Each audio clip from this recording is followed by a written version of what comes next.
She was 8 months pregnant and running from the past. The townsfolk whispered behind her back, and the man who swore to love her had vanished without a trace. But when her strength began to fade, a quiet cowboy on the edge of town decided he'd seen enough pain for one lifetime and chose to stand by her side. The sun bled across the prairie, turning the sky into fire. Emma held her belly as she walked the dirt road toward Willow Creek, her dress dusty and torn. Every step felt heavier than the last. Her horse had gone lame 3 miles back, and she hadn't eaten since dawn. She whispered to herself, "Just a little further, baby, just a little more." When a wagon creaked behind her, she froze. A man's voice called out, deep and steady, "Ma'am, you look like you're about to fall over." She turned. A cowboy sat on the driver's bench, hat low, sun glinting off his badge. He looked rough around the edges, but kind. "I don't need help," she said softly. He smiled. "Maybe not, but I reckon the baby might." Reluctantly, she climbed aboard.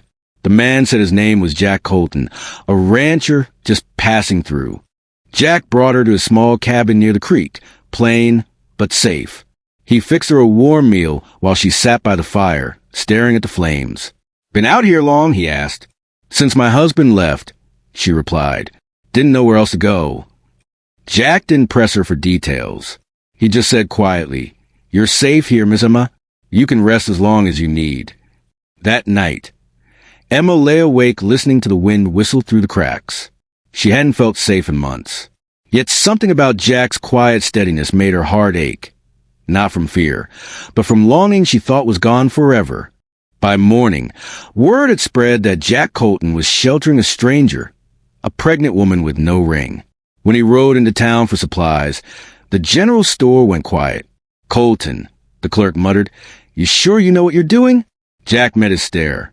"She's done nothing wrong. Maybe mind your own." Back at the cabin, Emma tried to help with chores. When she spilled a bucket of water, she almost cried from exhaustion. Jack took it gently from her hands. "You don't owe me anything, Emma. Just get well." Their eyes met, hers uncertain, as steady as the plains.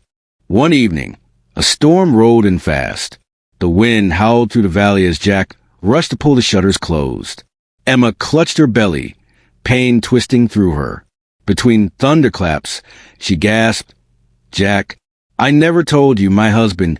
He was a drifter, left when he found out about the baby." Jack knelt beside her. "He's not coming back, is he?" She shook her head, tears falling.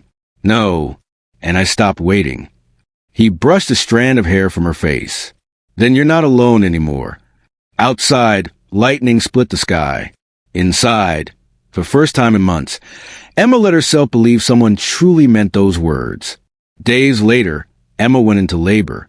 Jack rode for the doctor through the rain, returning with him just in time. When the baby's cry filled the cabin, Jack stood by the doorway, hat in hand, eyes full of quiet awe. Emma whispered through tears, "She's beautiful." "Thank you, Jack." He smiled softly. "You did the hard part, ma'am." Weeks passed, and spring brushed green across the valley. Emma watched Jack fix the fence outside, the baby sleeping in her arms. When he came to the porch, she said, "You've given us a home when we had nothing." He looked down, shy for the first time. "Guess I needed one too." She reached for his hand. "Then stay." He hesitated, then smiled. "I was hoping you'd say that." In a world that often turned its back on the broken, one cowboy chose kindness over judgment. And in the quiet of that little cabin, love didn't come with fireworks. It came with a steady promise of never walking alone again.